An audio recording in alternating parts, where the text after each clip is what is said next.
profession. Aside from being a nurse, he was a former clinical instructor, professor, and a national reviewer for nursing board examination. He was also a registered midwife and a renal nurse. They started their USANA business at the age of 25.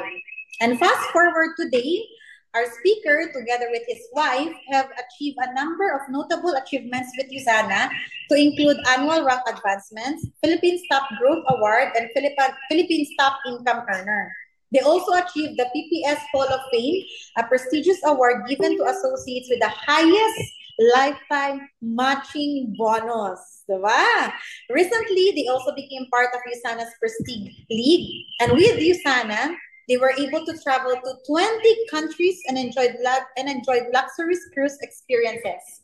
A servant of God, a loving husband, and a responsible father of his 3 amazing children, our 2-star Diamond Director, my personal life and business mentor, and my sponsor. I'm so proud. Mentor DK Bata. Take it away, Mentor. Go! Thank you, Tin.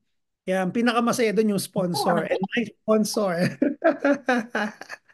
Okay, good evening, good morning, good evening to all of you. Good morning po sa mga nasa ibang parte ng mundo. Okay? Welcome to our webinar. Welcome to our guest. Okay, this is our this health talk. It is done 2 times a month. Okay, and this is free for everyone. You can also invite your guest. Okay, and our main objective for this health talk is really to educate our clients, to educate our family, and most especially to educate the USANA associates regarding the true advocacy of USANA. Okay? Napakaganda po ng topic natin for this evening. Our topic is all about liver. Okay? And this topic is very close to me. Why? Because when I was in my 20s, okay, I was a newly professor during those time. I was addicted to alcohol. Okay? When I was 20 years old, I became a professor. And then, syempre, as young as I am before, natuto ako mag-inom. And that's one way for me to really unwind. Okay? At first, parang unwind occasional lang, every week, every Friday, and then naging thrice a week, and then naging every day, every night. Okay? And I still remember pag meron akong hangover during those time, natutulog talaga ako sa class ko during those time. Okay?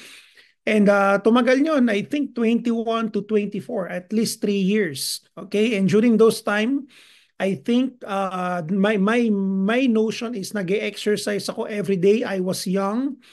Hindi ako magkakaroon ng liver problem. Okay, but the end of my 24th year birthday during those time, napapansin ko sumasakit na yung aking liver. Okay, and I was diagnosed having fatty liver.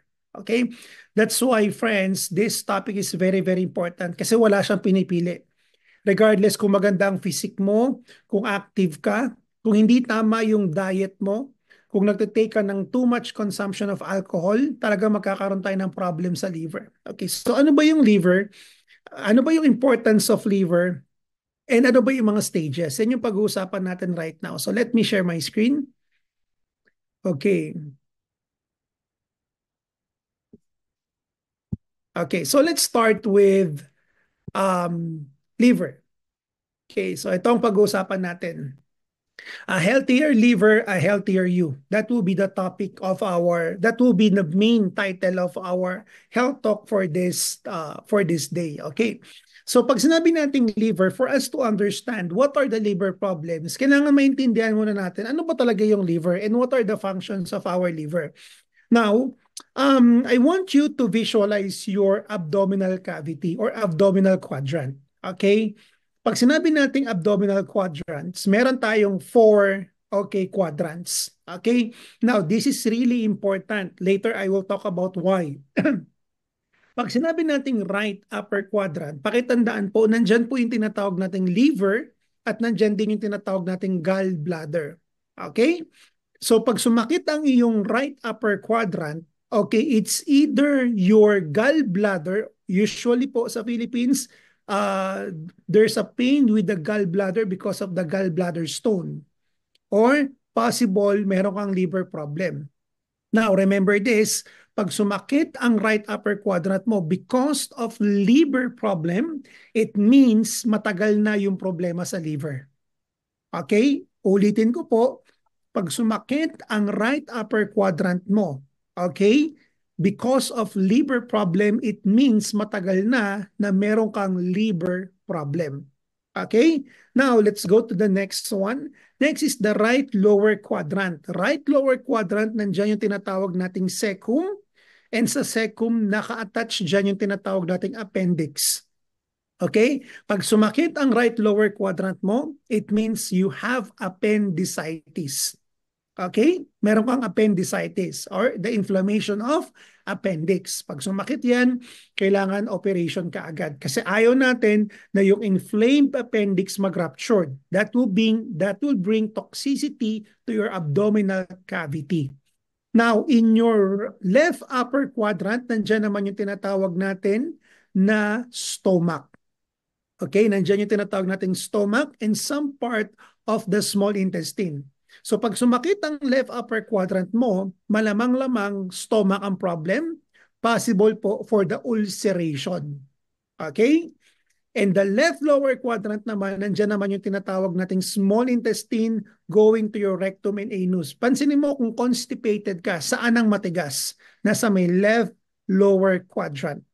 Kaya pag meron pong abdominal pain, ang patient, ang family member, or ikaw mismo, you need to ask yourself, nasaan ang abdominal pain? Nasa right upper, right lower, left upper, or left lower?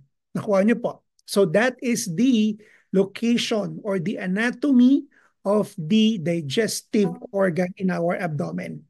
Okay, klaro tayo dyan. Now, pag sinabi natin na liver, this is the anatomy and physiology of the liver. Friends, pag sinabi natin na largest organ of our body, that is the skin. Pakitandaan po, ulitin ko po, the largest organ of our body is the skin, integumentary system. And the main function of the skin is for the protection. Now, when we talk about the internal organ, the largest internal organ is our liver. I will repeat that. The largest internal organ is our liver. And anything goes into our mouth, goes into our liver. Kaya po importante friends, na we need to be mindful sa mga kinakain natin. Because anything goes in our mouth, it goes to our liver. Now, ang liver po, friends, it is connected to what we call gallbladder. Okay? Meron siyang storage na tinatawag. Ang storage niya is the gallbladder. Pakitandaan po yan. Ang liver, meron siyang storage na connected sa kanya. Yung storage na yon, ang pangalan ay gallbladder. Okay? At ang ginagawa po ng gallbladder is the storage of bile. B-I-L-E. It is the storage of bile. Okay? So ang gumagawa ng bile is the liver. Ang nag-store sa bile is the gallbladder. Saan pumupunta ang bile pag kailangan na? Sa stomach. Because the gallbladder is also connected to your stomach. Okay? It is connected to your stomach and to your small intestine. And what is the function of the bile? Bile emulsify fats. Pakitandaan po, the bile emulsify the fats. Klaro tayo, siya ang tumutunaw sa mga fats. Saying that, meron ka na ngayong understanding na pag meron kang liver problem, isa sa mga dapat mong iiwasan ay high fatty foods. Nakuha niyo po yung point. Pag meron kang liver problem, dapat po iwas tayo sa mga high fat foods. Bakit? Every time na nagkakaroon tayo ng consumption of high fat diet, what happened? Nagko-contract po ang gallbladder. Okay? Kailangan mag-contract ng gallbladder para maglabas siya ng bile. Pag naramdaman po ng liver na nauubos na yung bile sa gallbladder, mako-contract din yung liver. Kailangan niya rin mag-contract para maglabas ng bile. Ngayon, pag nag-contract ang liver at meron siyang sakit, mas nahihirapan siya at mas lumalala yung kanyang condition. Nakuha niyo po yung point. So, we have to understand that. Okay? Now, ang liver natin, friends, meron din siyang endocrine. Okay? Meron din siyang endocrine function. Kaya nga po sabi ni Christine kanina, tama po yun, one of the function of the liver is responsible for the glucogenesis or the breakdown of glucose. Now, responsible din siya for releasing enzymes that break down carbohydrate, protein, okay? And responsible din siya for releasing an enzyme called glutathione. So if you will ask me, friends, importante ba ang liver? Sobrang importante ang liver. Nakuha niyo po, sobrang importante ang liver. Now, ang problema sa liver, meron siyang konting problema. Ang problema sa liver, hindi siya maarte. Hindi siya iyakin. Mentor, what do you mean na hindi siya maarte, hindi siya iyakin? Ang liver po natin, friends, it is the largest internal organ pero wala siyang nerve endings. Anong ibig sabihin ng walang nerve endings? I want you to pinch yourself right now. I-pinch mo yung sarili mo right now. I-pinch mo yung face mo. I-pinch mo yung skin mo. What will you feel? You will feel pain. Bakit po? Meron kang nerve endings in your skin. Okay? Nerve endings, they are receptor for pain. Now, ang liver po natin, wala siyang nerve endings. Kaya kahit nagkakaroon ka ng liver condition, hindi ka nakakaramdam basta-basta ng pain. Nakuha niyo po yung point.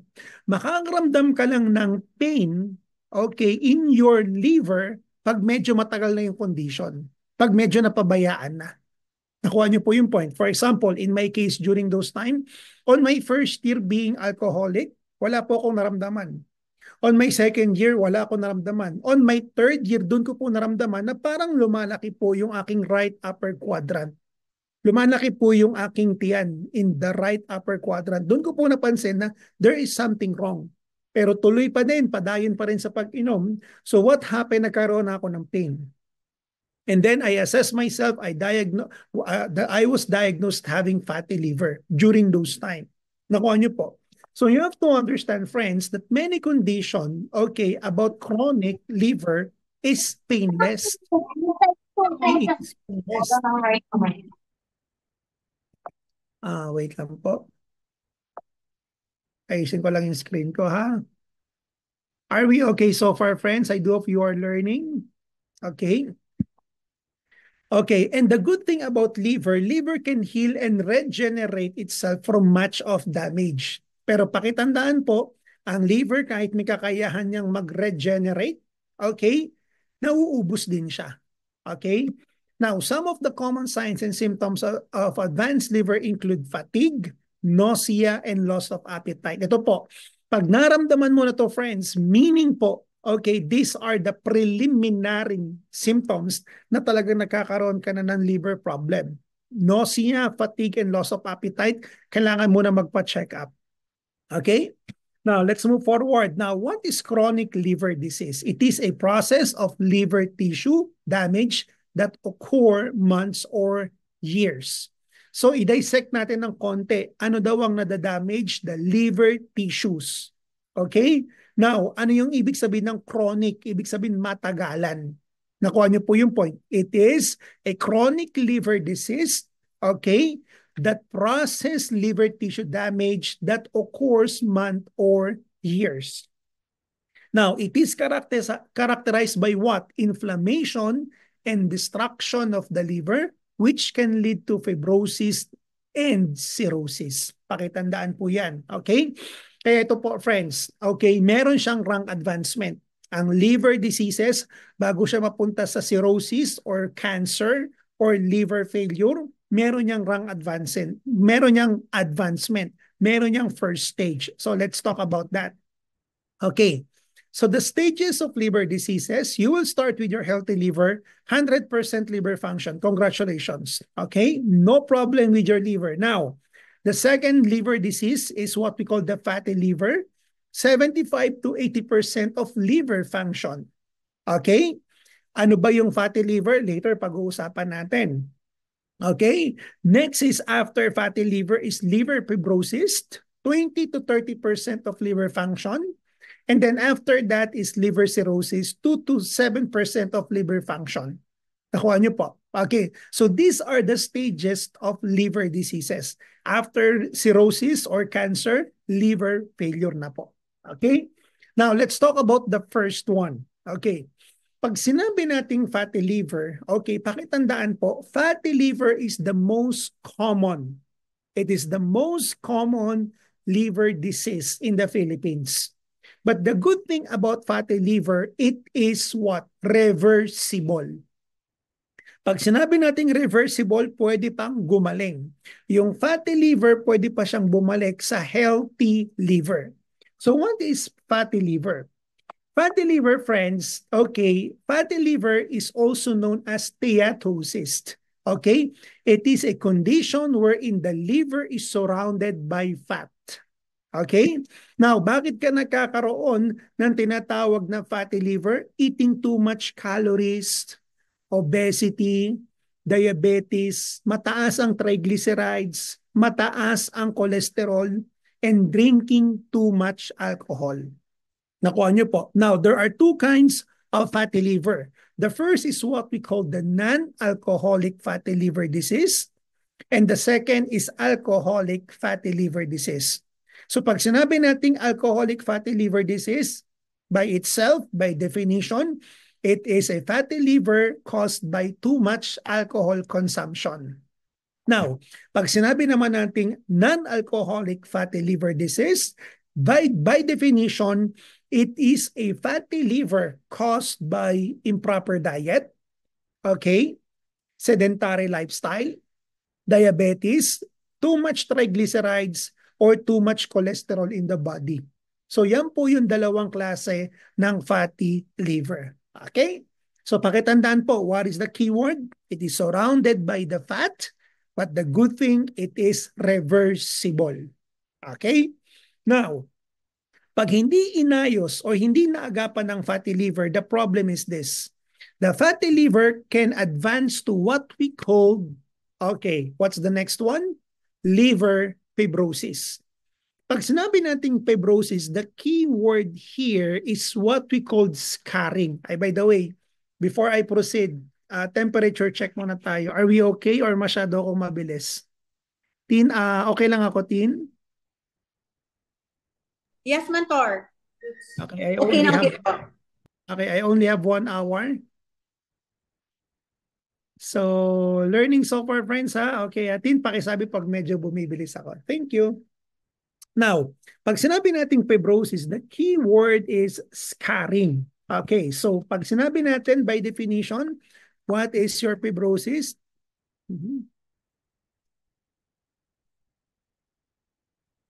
Oh, sorry, hepatitis muna pala. Okay, pag-usapan muna natin yung hepatitis. This is what we call hepatitis, okay? Hepatitis, friends, is the inflammation. Okay, it is the inflammation of the liver. Okay, it is the inflammation of the liver. Now, hepatitis is the inflammation of the liver that can be caused by the variety on infectious virus and non-infectious agents, leading to a range of health problems, some of which can be fatal. Now, meron pong 5 strains ang hepatitis. Meron po tayong tinatawag na type A, type B, type C, type D, and type E. Okay? Type A, B, C, D, and E. Now, discuss natin ng konti ano yung differences ng type A, type B, type C, D, and E. Okay. Pag sinabi nating type A, it is what? It is due to contaminated food and water. Okay? Type A, it is in an inflammation of liver. Ang main source or the main factor is contaminated food and water. Okay? Hepatitis B naman, it is inflammation of the liver. Okay, the main source is contact with infected body fluids. Hepatitis C, inflammation of the liver. The main reason or the main source is syringe body fluid, okay, or infected mother. Hepatitis B is through blood and body fluid, and hepatitis E is fecal oral. Ibig sabihin, contaminated water or food. So pakitandaan lang po friends, pag sinabi nating hepatitis, 5 yan. A, B, C, D, and E. Pag sinabi mong A and E, pakitandaan po, A and E, they are contamination because of the food or water. Nakukuha siya because of the contaminated food or water. Pag sinabi naman nating B, C, and D, it is through body fluids. Pakitandaan po. Now, the most common in the Philippines is what? Hepatitis A and hepatitis B. Pakitandaan po. Kaya po I still remember when I was a professor in Far Eastern University, meron sa mga taga-FEU dito, I'm sure alam na alam niyo po ito, meron tinatawag doon na HEPA lane. Okay, ano po yung HEPA lane? It is a street na ang dami pong mga food, okay? Ang daming mga burger, mga basta sobrang sarap ng mga food doon. I still remember. Pero pag kumain ka doon, you have to make sure na mataas yung immune system mo. Okay? Because yung mga kumakain doon na mahina po yung immune system, mahina yung digestion, nakakaroon ng hepatitis. Okay? And isa po sa pinaka nakakatakot in the Philippines is hepatitis B. Okay? Now, pakitandaan po friends that in the Philippines, meron tayong tinatawag na hepatitis B vaccine. That is very, very important. Okay? Now, going back to the rank advancement. Kailangan ko lang tong ipakita ha? Kasi hepatitis is also important. So the first stage is what we call the fatty liver. Okay? Pag hindi po na-manage ang fatty liver, it can lead to liver fibrosis. Okay, hepatitis can also be the first stage. Pag hindi na-manage ang hepatitis, it can lead to what we call fibrosis. So pakitandaan po yan. Kaya po friend, pag meron kayong kakilala na nagkaroon ng hepatitis, kahit po hepatitis A, kailangan na ma-manage ka agad yan. Bakit po? Ito po yung second advancement. Okay? This is what you call the liver fibrosis. At pag sinabi natin liver fibrosis, we are talking about scarring of the tissue. Anong ibig sabihin? Nagkakaroon na po ng peklat. And it is caused by what we call long-term injury. Okay? It is the response of the liver in the long-term injury. Now, question. Pag sinabi nating fatty liver, it is reversible. Tama? Fatty liver is reversible. Pwede pa siyang bumalik sa healthy state.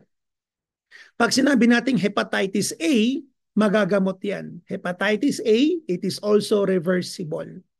Hepatitis B, it is irreversible.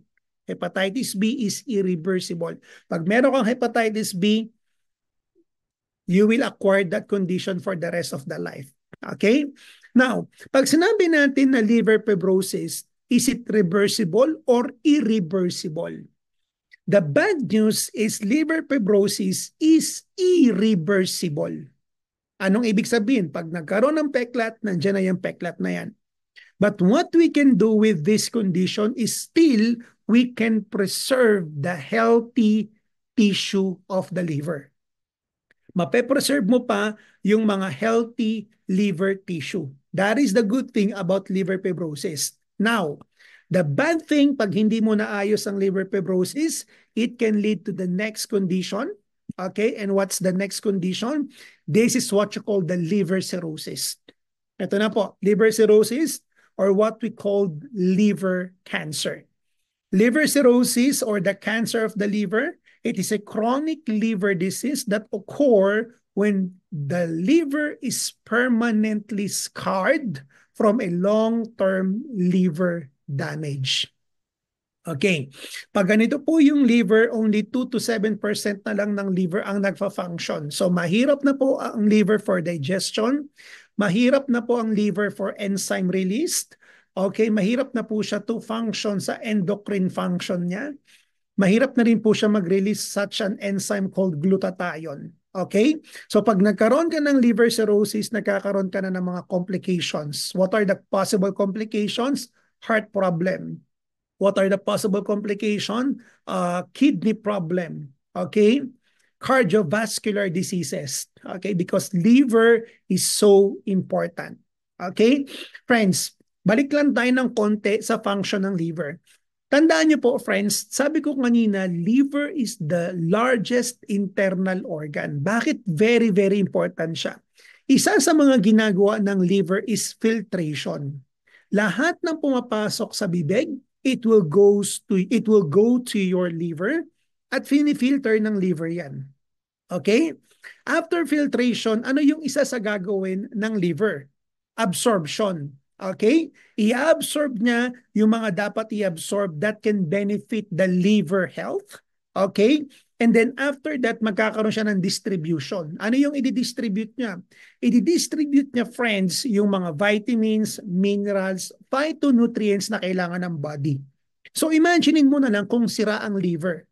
Walang filtration, walang absorption, walang distribution. Kaya other parts of the body is also being affected. Okay? Are we learning so far? I hope friends that we are learning so far. Okay? Okay. Now let's move forward. Now, what are the causes of liver cirrhosis? Or I should say, what are the causes of liver problem? Doon na lang po tayo. Number one, alcoholism. And the sad thing is this, when I was in that state, okay, during my younger years, I was in denial. Okay? Yan po ang problem, friends. Yan po ang defense mechanism ng mga alcoholic person. Wag na wag mong sasabihin sa kanila na malakas sila uminom. Because the first defense mechanism of alcoholic person, denial. Hindi naman ako umiinom, occasional lang yung pag-inom ko. Hindi ako malakas uminom, occasional lang to. Pang-relax ko lang to. Ganyan ang mindset ng mga nasa alcoholic state. Nakuha niyo po. That's why if meron kang client na mataas ang consumption of alcohol, you don't need to attack them. You don't need to say them that stop alcohol consumption. The best thing to do is to educate them. Okay? The best thing to do is to educate them. Okay? What are the possible complications of alcoholism? Ini-educate mo sila so magkaroon sila ng self-reflection. Okay? Ganyan po ang pag-handle sa mga alcoholic person. Viral infection caused by chronic hepatitis B or C. Okay? Ito po yung sinabi ko kanina, nagkaroon ka ng hepatitis tapos hindi mo na manage. Okay? It can lead to liver fibrosis that can lead to liver cirrhosis. Fat accumulation in the liver, ito po yung sinabi ko sa inyo kanina, nagkaroon ng fatty liver pero hindi na manage, leading to liver fibrosis and liver cirrhosis. Iron buildup in the body. Friends, this is why I like the USANA supplement. I will repeat, this is the reason why I like the USANA supplement, okay? Because when I was new in this industry, ang una kong hinanap sa ating Cell Essentials is iron. Okay? Because I am a midwife. Okay? And most of the time we are handling patients na alam mo yun, almost manganganak na, yung iba naman nasa first trimester, at isa sa mga binibigay talaga namin is iron. Okay. Ngayon, hinanap ko talaga sa Cell Essentials, bakit walang iron during those time? And then I found out, friends, that too much iron build up in the body can lead to liver toxicity. Okay? And iron is the most abundant mineral. Kumain ka lang po ng rice, okay? Ang taas na ng iron yan. And that iron is enough, okay, for your red blood cells, for your hemoglobin to function properly in your body. Okay? Kaya friends, pakitandaan, too much iron, okay, it can cause liver problem. Okay? Next, copper accumulation. Meron tinatawag na Wilson's disease. It's a rare disease. The good thing is mababa po ang percentage nitong disease na to sa Philippines, which is really praise God. Wilson's disease, it's a rare genetic disorder na yung liver mo nag-accumulate ng copper. Eventually, that leads to liver problem. Toxic hepatitis caused by severe reaction to prescribed drugs. Friends, I will repeat this. Hepatitis caused by severe reaction to prescribed and prolonged use of drugs. Ito po yung reason, friends, that's why prolonged use of medication, it can lead to liver problem. Nakuha niyo po yung point. Ano yung isa sa mga medication that can really cause liver problem? Anti-hypertensive medication. Okay? Third generation painkiller medications. Okay? Those are the medication that can cause hepatitis or inflammation of the liver. And lastly, repeated bouts of heart failure with liver congestion. So these are the factors that can cause liver problem and liver cirrhosis. Now, the question is this, in the Philippines, ano yung primary cause of liver cirrhosis and liver cancer in the Philippines? Okay? So I will give you 2 seconds to guess. Ano kaya yung pinaka-main cause of liver cirrhosis and liver cancer in the Philippines? I hope your guess is correct. The first is hepatitis B, and the second is your non-alcoholic fatty liver disease. This is based on the Department of Health, okay? And this is their statistics, okay? So if you want to screenshot this, okay? So we need to be very mindful. Okay, bakit po? One of the reason kaya pala nagkakaroon ng liver cancer in the Philippines is aside from hepatitis B, it's non-alcoholic fatty liver disease. So ibig sabihin, it's because of the diet. It's because of the diet. And one of the reason, friend, it's because of the diet, napakadami pong fast foods in the Philippines. Okay? Later, we will talk about that. Okay? Now, so ito po yung summarize natin. Ito po yung summary natin. Okay? Let me summarize it. Okay, from the healthy liver, it can lead to fatty liver, that can lead to fibrosis, that can lead to cirrhosis. Okay, cirrhosis is liver cancer, that can lead to end stage of liver disease.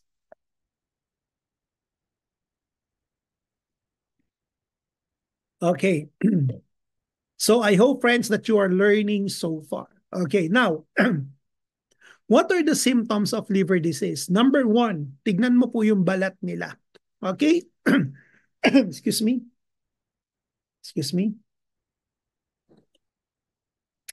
Okay, number one, tignan mo po yung kanilang balat. Okay, tignan mo rin po yung kanilang eyes. Tignan mo kung nagkakaroon ng tinatawag na jaundice or the yellowish discoloration. Okay? Tignan mo rin po, pakiramdaman mo rin po kung nagkakaroon ng abdominal pain and swelling. And remember, friends, sabi ko kayo sa inyo kanina, that liver, wala siyang nerve endings. So the fact na nagkakaroon na ng abdominal pain and swelling, ibig sabihin advanced stage na ang liver problem. Nagkakaroon ng edema or swelling in the legs and ankle. Okay? Nagkakaroon ng manas in the lower extremities. Anong ibig sabihin? Hindi na tama, okay, yung distribution of fluid in the body.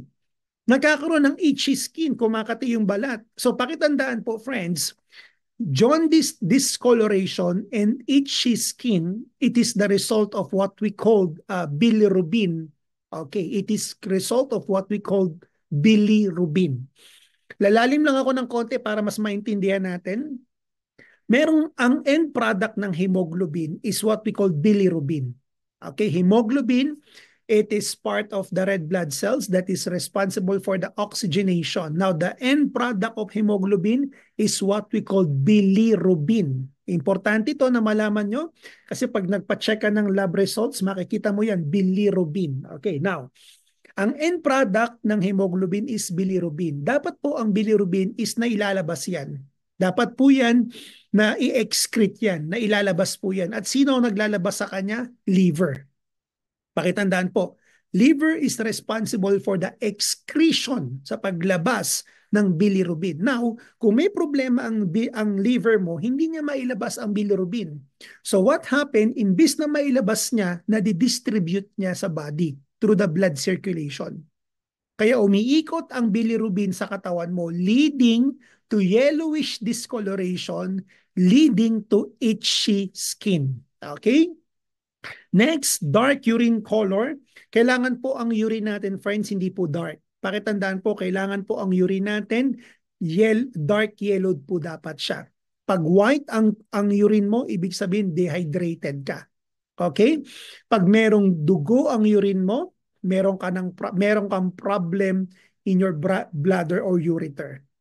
pale stool color or bloody or starred colored stool, chronic fatigue, lagi kang nangihina. Ito yung isa sa mga naramdaman ko before. Okay? Lagi talaga ako ng hina. Umaga pa lang, hinang-hina na ako. Okay? During those time. Okay? Nausea or vomiting, loss of appetite, and tendency to bruise easily. Ang dali mong magkaroon ng mga bruises. So these are the symptoms of liver problem. Now, punta tayo ng konti doon sa tinatawag nating alcoholic liver disease symptoms. Okay? Pag nakita mo itong mga symptoms na to, pakitandaan po, these are the indication na merong liver problem because of too much alcohol consumption. Number 1, abdominal swelling. Iba po yung lumalaki yung tiyan at iba din po yung namamaga ang tiyan. And friends, I will tell you this, alam na alam mo kung malaki ang tiyan at alam mo din po kung namamaga ang tiyan. Makikita mo yung difference. Okay? Lagi pong merong dry mouth. Kahit uminom ng tubig, talagang dry palagi yung mouth nila. And then sometimes nagkakaroon sila ng bleeding every time they cough because merong bleeding from the esophageal veins. Mapapansin mo yung skin nila masyadong yellow. And then pag nakita mo yung kanilang legs, meron pong red spider-like veins. Okay? And then pag tinignan mo yung kanilang feet, pulang-pula. Okay? And then nagkakaroon sila palagi ng confabulation or feeling of memory problems. Meron pong numbness of the extremities, especially sa hands. Okay? At bigla-bigla pong nahihimatay. Friends, kung meron kayong kakilala na merong mga ganitong symptoms, okay, kahit 2 or 3 symptoms of this, tapos alcoholic, kailangan po, friends, i-educate nyo sila. Kailangan po i-educate nyo sila. Believe me, friends. Okay? Now, we have 20 minutes. I do hope we are learning so far. We only have 1 hour for this. Now, the good thing about liver problem, friends, sabi ko nga po sa inyo, it is reversible. How can we reverse yung mga early stage of liver problem? Okay?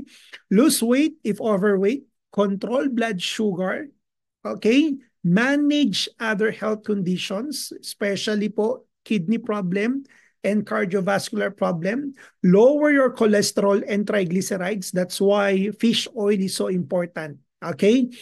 Eat healthy, balanced diet. Take vitamins and supplement wisely. Now, bakit po sinabing wisely? Friends, pakitandaan po, not all vitamins are made properly. Okay? They are not equal. Okay? Every time that you will drink a supplement, you have to make sure that the supplement mataas ang absorption, bioavailability, quality, potency. Importante po yan, friends. Bakit po? Kung hindi mataas yung kanyang bioavailability o yung tinatawag nating absorption rate, imbis matulungan niya yung body, magiging toxic po siya for the liver. Okay?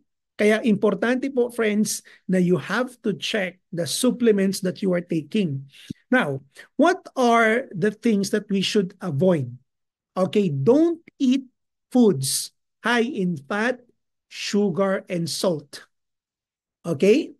And stay away from the foods including fast food restaurant meals, raw and uncooked shellfish, okay? Yan po yung mga bawal. Kaya nga po sabi ko sa inyo, friends, one of the reason, okay, bakit mataas yung non-alcoholic, okay, liver disease in the Philippines, it's because of the fast foods. Okay? Kasi usually po, friends, yung mga food po sa mga fast food, mataas ang fats, mataas ang sodium or the salt, too much sweet, mataas ang sugar, binabad po sa mantika, mataas ang cholesterol. Okay? So yan po yung mga dapat nating i-avoid. And para po sa mga business partners ko na nakikinig sa akin right now, okay, para po sa mga Yusana family na nakikinig sa akin right now, I know, friends, that eating in fast food, it is very tempting. Okay? Especially po pag nasa Makati tayo, nasa Cebu Hub tayo, there's a lot of foods, okay, that's very tempting. But you know, friends, what I've realized is this. Okay, life is too short. Okay? And right now, tayo po ay mga tito at mga tita na. Hindi na po tayo mga bata. Okay? we are approaching the half stage of our lives right now. So we really need to be careful sa mga kinakain natin. Okay? Next, talk to your doctor about your alcohol and your liver health. Pero regardless po na magiging diagnosis sa'yo, ang sasabihin po ng doctor sa'yo, you should really avoid your alcohol consumption. Okay? But not abruptly, gradually. Okay? Eat a balanced diet. Select foods from all groups: grain, fruits, vegetables, meat, beans, milk, and fish oil. Very, very important. Kumain ka ng maraming fruits which is rich with fiber, because fiber helps your liver work at an optimal level. And lastly, you need to drink a lot of water. Okay? Alam niyo po, friends, isa sa pinaka-praise report ko right now, I'll be honest with all of you friends. When we moved here in US, nung 6 months na kami, going 7 months na kami right now, one of the factor that I really adjust was the food. Okay? Kasi po ang food dito is really different. Okay? Pag sinabi mong large, super large na po sa Philippines. Okay? Sobrang hirap po talagang mag-adjust. Okay? And nawala rin po yung physical activity ko because I'm adjusting with the new environment. Talagang nag-weight gain talaga kami ni Mentor RM. I will tell you with all honesty, friends. Okay? And I know it's bad. Okay?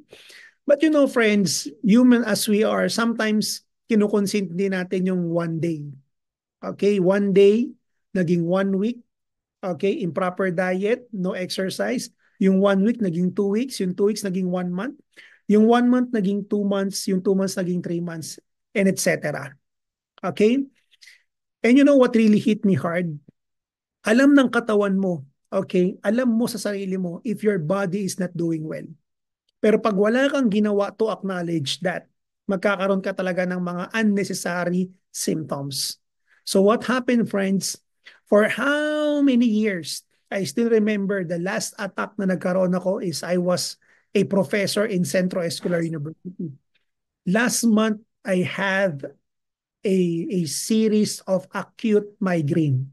And acute migraine, it is a symptoms, okay, na merong problem within the body. Okay? So, I checked up, tumaas ang sugar, okay? Tumaas din po yung fat percentage. So, I really go back to my habit. And one of my praise report right now, friends, is I really replaced my coffee with water. Okay? And that's really a big break for me. So, what is my point here, friends? Why am I sharing this? Huwag nating intayin na may lumabas na symptoms bago tayo mag-ayos ng ating lifestyle. I will repeat that. Huwag nating intayin na magkaroon ka ng symptoms bago natin ayusin yung lifestyle. Okay? The best time to start a healthy diet, okay, is when your body is at optimal function. Pakitandaan po yan, friends. Okay? Now, these are the things that we need to consider. Okay, now, what are the nutrients that can really help? Okay, last 10 minutes, I do hope, friends, that you are learning so far. Let me drink my water first. Okay. Number 1 is vitamin D. Naalala nyo, friends, when we talk about infertility. Naalala nyo, friends, when we talk about PCOS, myoma, endometriosis. Ang sabi ko sa inyo before, I think last 2 months ago, ang sabi ko sa inyo before, sa mga babae po, friends, one of the reason kung bakit nagkakaroon po ng female reproductive organ problem or condition, it's because of the vitamin D deficiency in the female's body. Tama po. Now, ganun din po sa ating tinatawag na liver problem. Ano po ang sabi? In patient with cirrhosis, vitamin D deficiency has been reported to increase the risk of infection and death. Pakitandaan po. So what is my point? Vitamin D is so important for the female reproductive organ, and vitamin D is also important, okay, for the liver. Okay? Next, vitamin K. Vitamin K is also important. Increasing vitamin K levels may help to prevent complications of non-alcoholic fatty liver disease or slow down its progression. So alam niyo na po friends, kung meron kayong client with fatty liver, ano po yung kailangan nating binibigay na nutrients or vitamins? Vitamin K. Okay? Next, choline.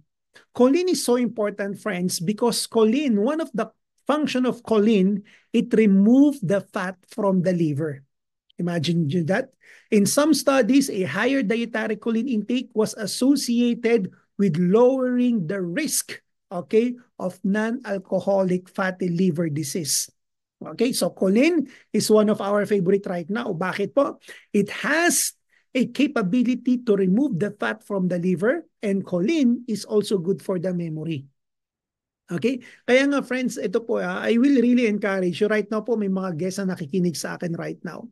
Friends, when you take a supplement, tignan nyo po yung ingredients. Okay? Tignan mo yung bioavailability, tignan mo yung absorption rate. Okay? Kasi po when you buy a supplement in the pharmacy, you can ask the pharmacist, alam dapat nila yan, friends. What's the absorption rate? Okay? What's the potency? Okay? They will answer that. Okay?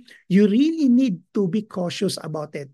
At tignan nyo rin po yung mga contents. Bakit po? Remember, anything that goes into your mouth, goes into your liver, and anything that goes into your liver is distributed to your whole body. That's why it's so important. Okay? Next, vitamin C. Ito po. Ang vitamin C, okay, a study found that 1,000 milligrams per day of vitamin C supplementation improves several metrics of liver health, especially for people with non-alcoholic fatty liver disease. Okay? Additionally, a 2014 review of studies points to evidence that people with non-alcoholic fatty liver disease are more likely to be deficient in vitamin C. So, dito friends, sinasabi ng study na one of the reason kung bakit nagkakaroon po ng liver problem is depletion. Mababa po ang vitamin D in the body, mababa rin po ang vitamin C in the body. Okay? By the way po, lahat po ng dinidiscuss ko right now is based on research. Okay? Next, number 5, omega-3 fatty acids. Okay? Omega-3 fatty acid is also, what happened?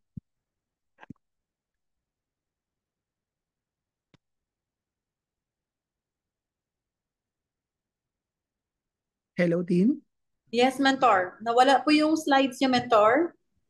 Okay, kinabahan ako. Oh, thank you, Lord. Pero nandito na po kayo. Kinabahan ako. Sabi ko pala. Okay. Next, omega-3 fatty acid is also important. Bakit po? Ito po, friends. Ang lagi ko pong sinasabi sa inyo, omega-3 fatty acid, it is a what? It is a fish oil. Okay?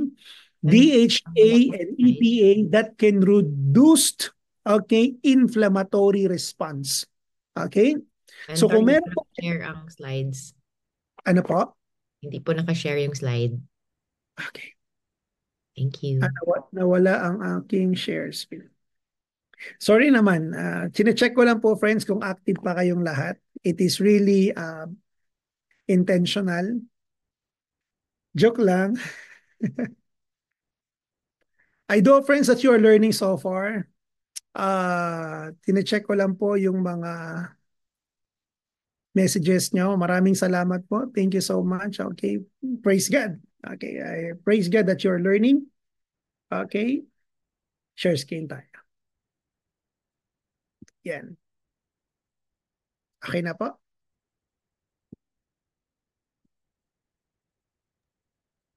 Yan. Okay na po, team? Yes, Yes, Mentor. So sabi ko, friends, omega-3 fatty acid can reduce the inflammation and oxidative stress in the liver. Okay?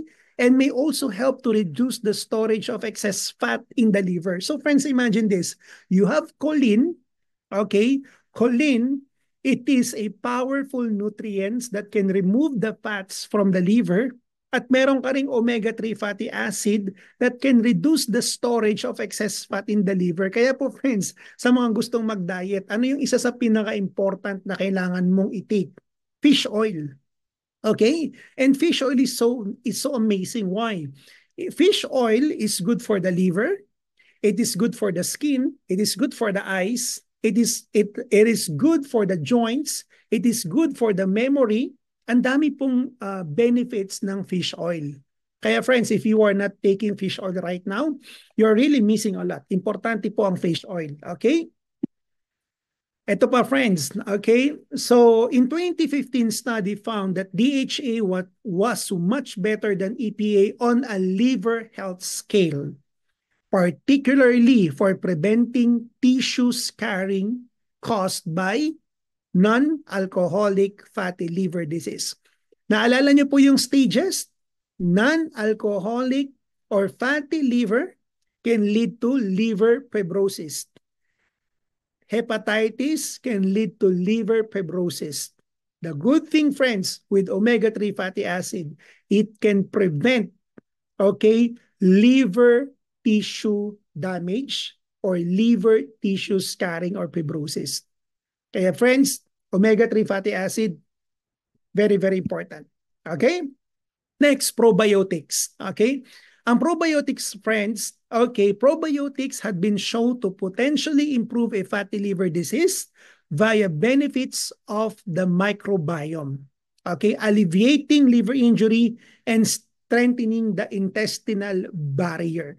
Friends, pakitandaan po na ang liver is also responsible for digestion. Bakit po? Naglalabas po siya ng bile and the bile emulsify the fats. Okay? Naglalabas din po siya ng mga enzymes like lipase, trypase, okay? This is enzymes that is so important to break down the protein, to break down the carbohydrates.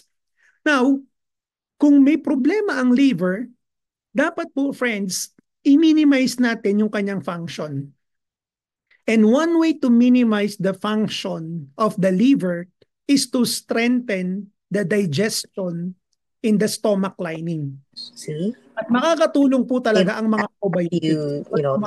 Or last portion of the training, it's still there. At makakatulong po talaga yung mga tinatawag nating mga good bacteria or probiotics. Okay? And lastly, friends, milk tea cell. Milk tea cell, it is a compound called silimarin. Okay? Milk tea cell, it is a compound called silimarin.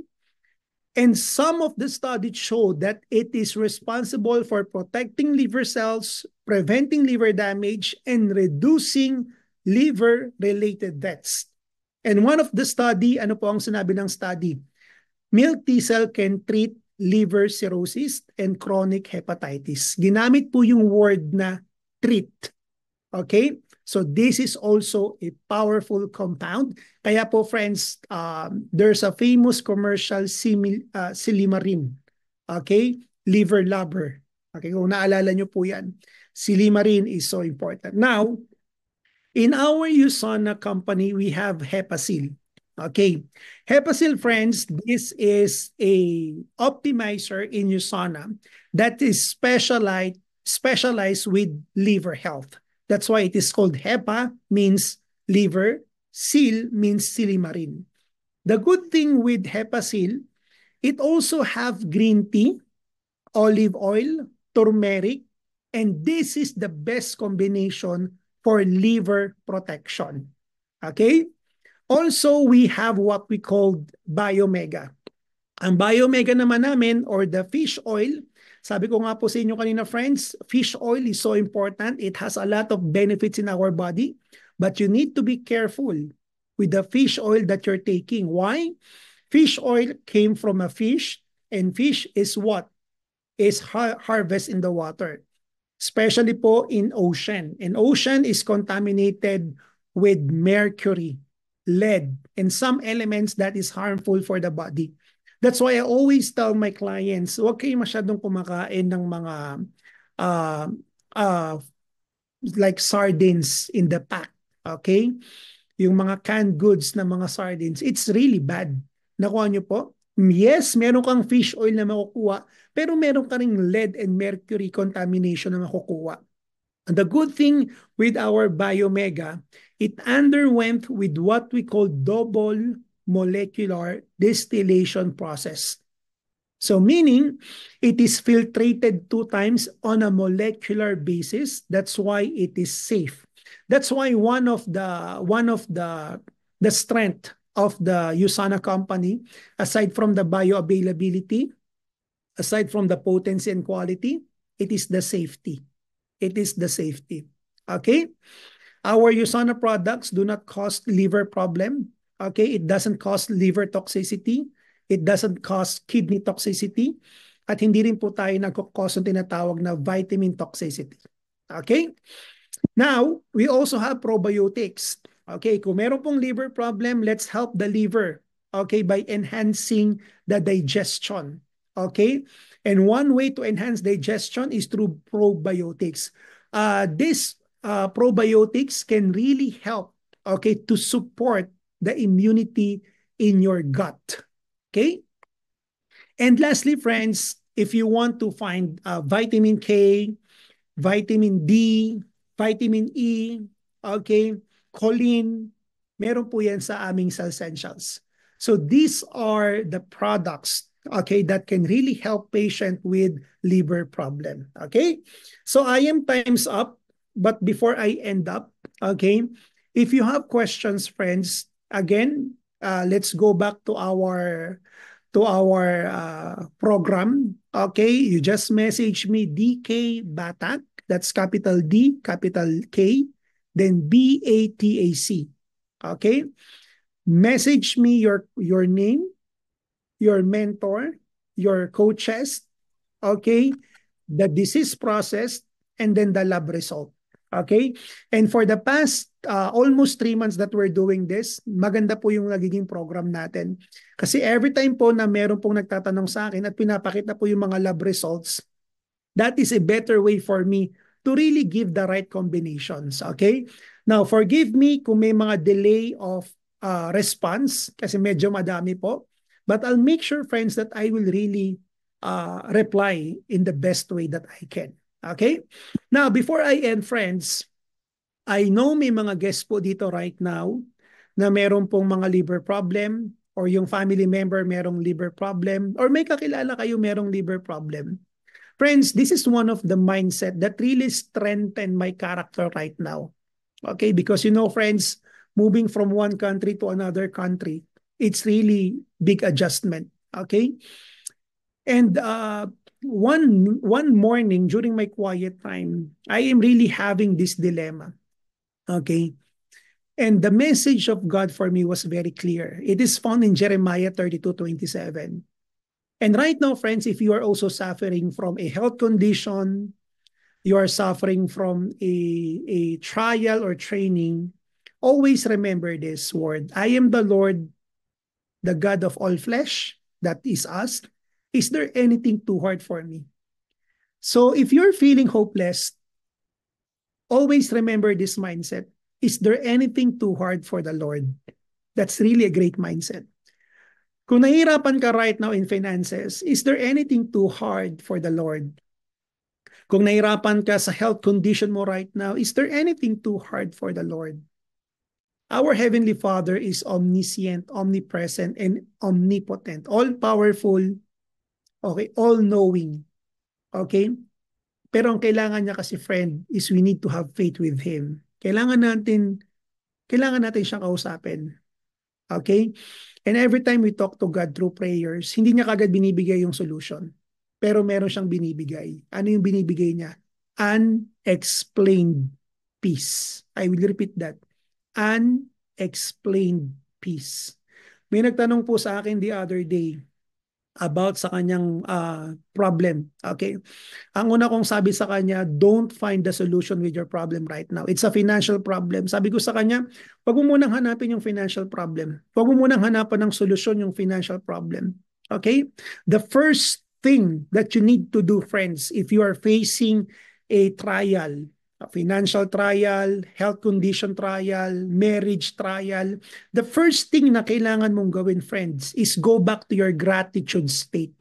Doon ka muna, may problema ka, but what are the things that I am so thankful right now? Doon ka muna mag-start. Okay? What are the things that I am so grateful right now? Go back to GS, gratitude state. Okay? And then pag nandun ka na sa gratitude state, you need to pray. Thank you for this. Thank you for the family. Thank you for the blessings. Dun ka muna mag-start. After that, okay, ang next mo ngayong gawin is find the learning. What are the learnings that I need to really embrace? Nagkaroon ka ng fatty liver, so ano yung learning na kailangan mong ayusin? Kailangan ayusin mo yung food intakes mo. Nakuha niyo po yung point. Nagkaroon ka ng fatty liver, kailangan bawasan mo yung mga company, yung mga grupo na laging umiinom. Learnings, find the learnings in every situation. Okay? And then, after the learnings, okay, you need to pray for wisdom. And then God will give you unexplained peace. Okay? And God will tell you, hey, is there anything too hard for me? Okay, I do have friends that this training help a lot of you. Okay, wala muna pong mag-leave. Okay, mag-picture muna po tayo lahat. Okay, and I do have friends that